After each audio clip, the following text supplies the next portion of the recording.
Numbers chapter 32. The Reubenites and Gadites, who had very large herds and flocks, saw that the lands of Jazer and Gilead were suitable for livestock. So they came to Moses and Eleazar the priest, and to the leaders of the community, and said, Ataroth, Dibon, Jazer, Nimrah, Heshbon, Elealeh, Sebam, Nebo, and Beon, the land the Lord subdued before the people of Israel, are suitable for livestock, and your servants have livestock. If we have found favor in your eyes, they said, let this land be given to your servants as our possession. Do not make us cross the Jordan. Moses said to the Gadites and Reubenites, Should your fellow Israelites go to war while you sit here? Why do you discourage the Israelites from crossing over into the land the Lord has given them? This is what your fathers did when I sent them from Kadesh Barnea to look over the land. After they went up to the valley of Eshcol and viewed the land, they discouraged the Israelites from entering the land the Lord had given them. The Lord's anger was aroused that day, and he swore this oath. Because they have not followed me wholeheartedly, not one of those who were 20 years old or more when they came up out of Egypt will see the land I promised on oath to Abraham, Isaac, and Jacob, not one, except Caleb, son of Jephunneh, the Kenizzite, and Joshua, son of Nun, for they followed the Lord wholeheartedly.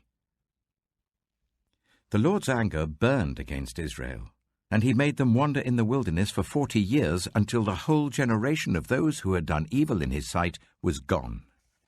And here you are, a brood of sinners, standing in the place of your fathers and making the Lord even more angry with Israel. If you turn away from following him, he will again leave all this people in the wilderness, and you will be the cause of their destruction. Then they came up to him and said, We would like to build pens here for our livestock and cities for our women and children. But we will arm ourselves for battle and go ahead of the Israelites until we have brought them to their place. Meanwhile, our women and children will live in fortified cities for protection from the inhabitants of the land. We will not return to our homes until each of the Israelites has received their inheritance. We will not receive any inheritance with them on the other side of the Jordan, because our inheritance has come to us on the east side of the Jordan. Then Moses said to them, If you will do this, if you will arm yourselves before the Lord for battle, and if all of you who are armed cross over the Jordan before the Lord until he has driven his enemies out before him, then when the land is subdued before the Lord, you may return and be free from your obligation to the Lord and to Israel, and this land will be your possession before the Lord. But if you fail to do this, you will be sinning against the Lord, and you may be sure that your sin will find you out. Build cities for your women and children, and pens for your flocks, but do what you have promised. The Gadites and Reubenites said to Moses, We, your servants, will do as our Lord commands. Our children and wives, our flocks and herds, will remain here in the cities of Gilead.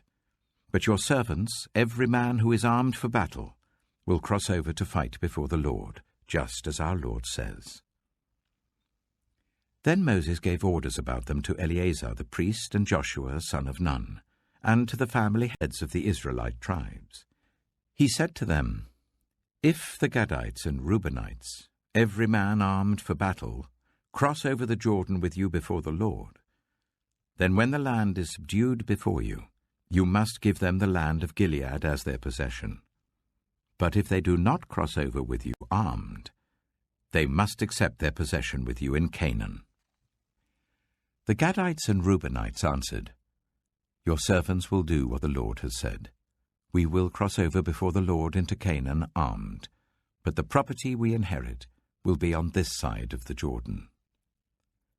Then Moses gave to the Gadites, the Reubenites, and the half-tribe of Manasseh, son of Joseph, the kingdom of Sihon, king of the Amorites, and the kingdom of Og, king of Bashan, the whole land with its cities and the territory around them. The Gadites built up Dibon, Ataroth, Aroah, Atroth-Shophan, Jazer, Jogbedah, Beth-Nimrah and Beth-Haran, as fortified cities, and built pens for their flocks. And the Reubenites rebuilt Heshbon, Elealeh, and Kiriathaim, as well as Nebo and Baal-Meon. These names were changed. And Sibmah. They gave names to the cities they rebuilt. The descendants of Machir, son of Manasseh, went to Gilead, captured it, and drove out the Amorites who were there. So Moses gave Gilead to the Machirites, the descendants of Manasseh, and they settled there. Jair, a descendant of Manasseh, captured their settlements and called them Havoth-Jair. And Nobah captured Kenath and its surrounding settlements and called it Nobah after himself.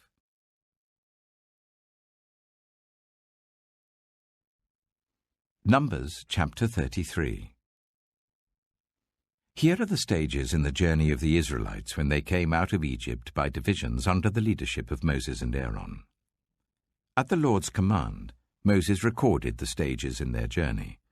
This is their journey by stages. The Israelites set out from Ramesses on the 15th day of the first month, the day after the Passover. They marched out defiantly in full view of all the Egyptians, who were burying all their firstborn whom the Lord had struck down among them, for the Lord had brought judgment on their gods. The Israelites left Ramesses and camped at Succoth. They left Succoth and camped at Etham on the edge of the desert.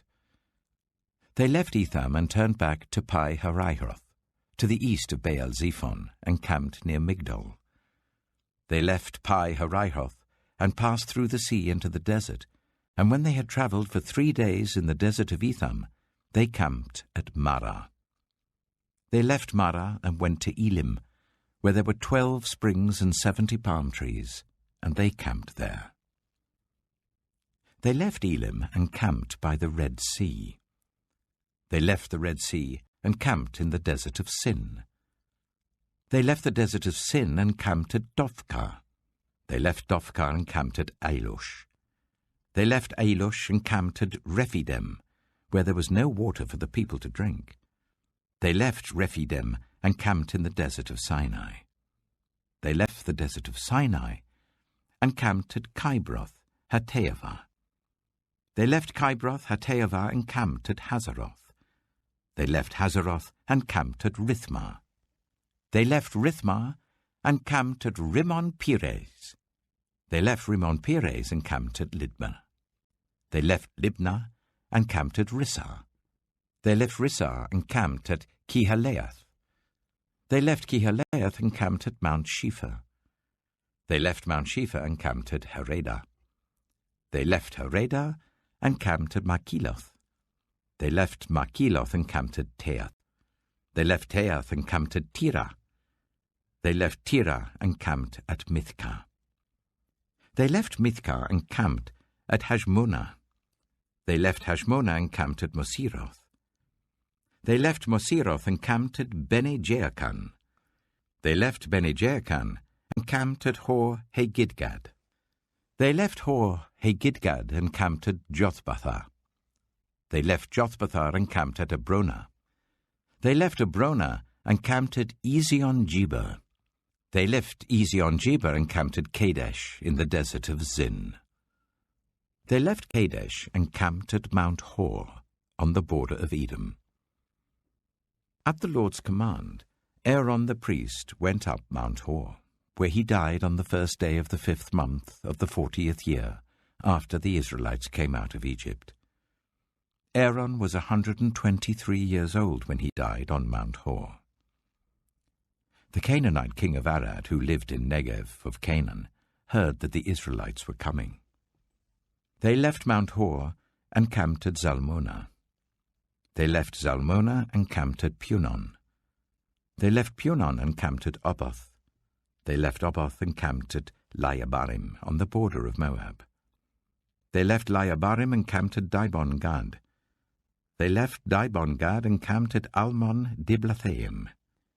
They left Almon-Diblathaim and camped in the mountains of Abarim near Nebo. They left the mountains of Abarim and camped on the plains of Moab by the Jordan opposite Jericho.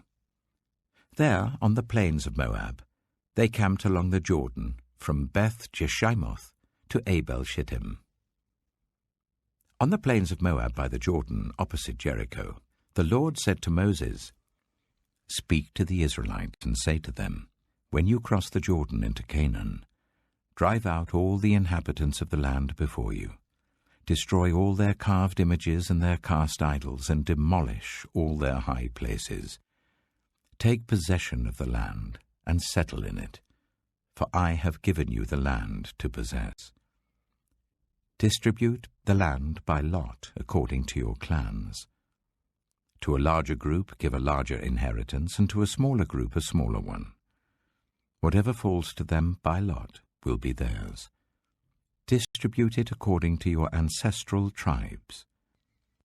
But if you do not drive out the inhabitants of the land, those you allow to remain will become barbs in your eyes and thorns in your sides. They will give you trouble in the land where you live, and then I will do to you what I plan to do to them."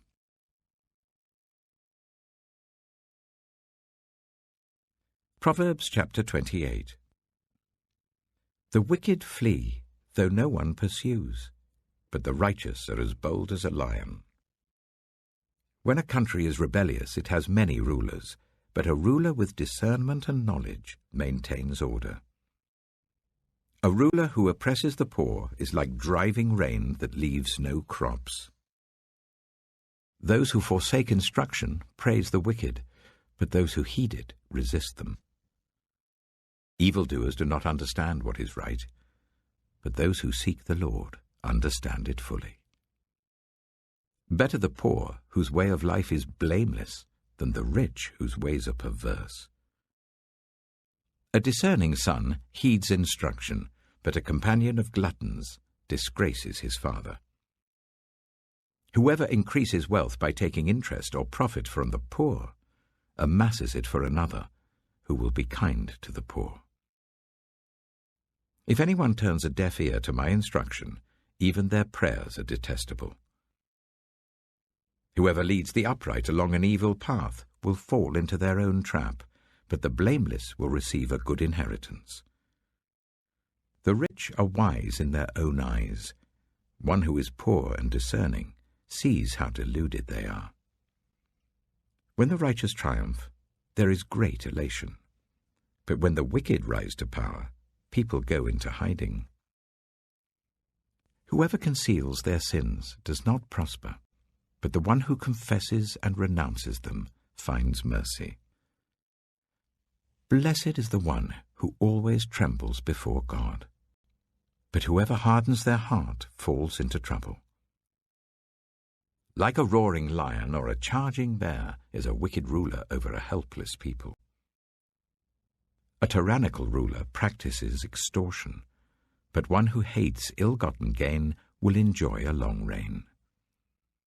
Anyone tormented by the guilt of murder will seek refuge in the grave. Let no one hold them back. The one whose way of life is blameless is kept safe, but the one whose ways are perverse will fall into the pit. Those who work their land will have abundant food, but those who chase fantasies will have their fill of poverty. A faithful person will be richly blessed, but one eager to get rich will not go unpunished. To show partiality is not good, yet a person will do wrong for a piece of bread. The stingy are eager to get rich, and are unaware that poverty awaits them. Whoever rebukes a person will in the end gain favor, rather than one who has a flattering tongue. Whoever robs their father or mother and says, "It's not wrong," is partner to one who destroys. The greedy stir up conflict, but those who trust in the Lord will prosper. Those who trust in themselves are fools, but those who walk in wisdom are kept safe. Those who give to the poor will lack nothing, but those who close their eyes to them receive many curses. When the wicked rise to power, people go into hiding, but when the wicked perish, the righteous thrive.